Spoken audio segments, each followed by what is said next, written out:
నమస్తే. శ్రీ పరంజ్యోతి భగవతి భగవాన్ వారి మహిమ.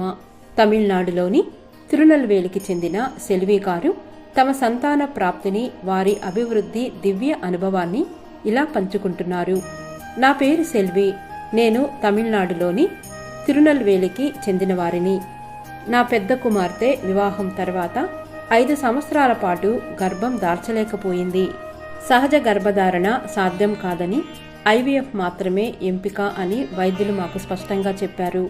దీనికి దాదాపు 10 లక్షలు ఖర్చవుతుంది. మేము తీవ్ర మనస్తాపంతో బాధపడ్డాము. ఆ బాధాకరమైన కాలంలో నా కుమార్తె నేను శ్రీ పరంజ్యోతి భగవతి భగవాన్ దివ్య పాదకమలాల వద్ద సంపూర్ణ శరణాగతి వేడాము. అచంచలమైన విశ్వాసంతో సహజ గర్భధారణ కోసం మేము నిరంతరం ప్రార్థించాము. మా రోజువారీ ప్రార్థనలతో పాటు వారి దైవిక కృప ఆశీర్వాదాలను కోరుతూ 2020లో నేను సహస్రనామ హోమానికి ఆన్లైన్లో కూడా హాజరయ్యాము. శ్రీ పరంజ్యోతి భగవతి భగవానుల అపరిమిత కరుణ, అనంత కృప వలన ఎటువంటి వైద్య చికిత్స తీసుకోకుండా, ఎటువంటి డబ్బు ఖర్చు చేయకుండా నా పెద్ద కుమార్తె సహజంగానే గర్భం దాల్చింది. 2021లో ఆమె ఆరోగ్యకరమైన ఆడ శిశువును ప్రసవించింది.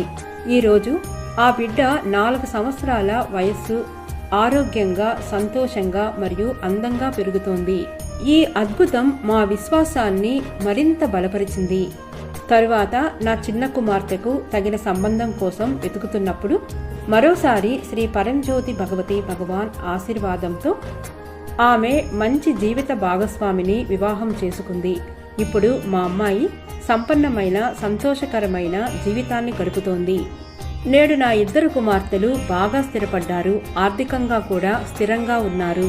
కృతజ్ఞతతో నిండిన హృదయంతో చేతులు జోడించి ఈ అపరిమితమైన ఆశీర్వాదాలకు, శ్రీ పరంజ్యోతి భగవతి భగవానుల దివ్య పాద పద్మాలకు నా సవినయ కృతజ్ఞతలు తెలియచేస్తున్నాను.